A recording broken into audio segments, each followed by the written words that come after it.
Good morning guys! So ngayon ay pupunta tayo ng Tagaytay via Silang Road at syempre kasama ko yung anak ko. Mamaya ipapakita ko siya sa inyo kasi medyo shy type to eh. So, but before anything else, pag pumupunta tayo sa isang lugar, we have to ensure that we have the itinerary and i-check natin yung kondisyon ng sasakyan. Okay? So mamaya papakita natin kung paano gawin yan ha. Okay, bye-bye!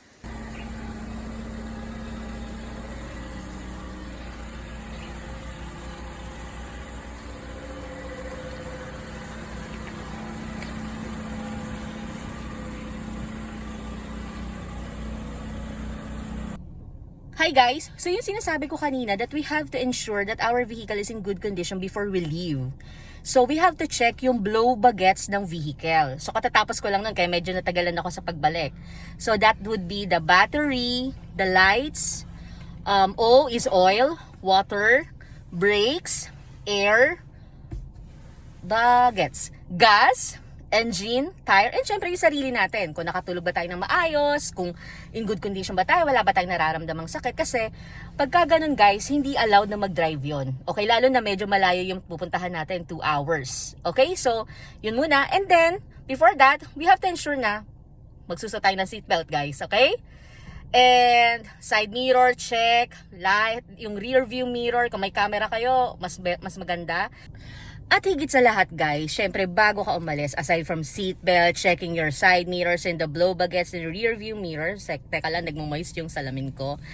Syempre kailangan nating mag-pray muna bago tayo bumiyahe. Katulad namin ng anak ko, ito nga pala anak ko, si Cedric. So kami na-aksidente na kami last April, kaya kami talagang lagi kami nagpe-pray before kaming umalis. So ito yung ginagamit namin, yung Our Lady of Antipolo. Okay? Hi guys, dito sa dashboard natin makikita natin na ngayon ay 8:09 ng umaga at nakatakbo na tayo ng 4,738 kilometers. Ang panahon natin ay nasa 29 degrees Celsius. So ngayon naka-status ako na D, so drive, no?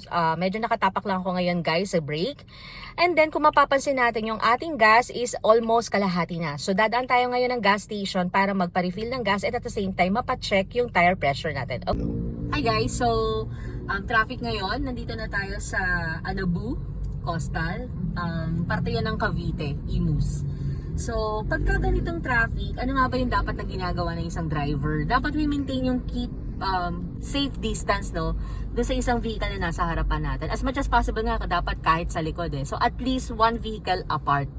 Okay? And, make sure na kahit na nakastop tayo, yung paa natin nasa brake pa din and yung kamay natin is nasa manibela. Ganito po. Okay? So, para lang to ensure yung safety natin. Alright.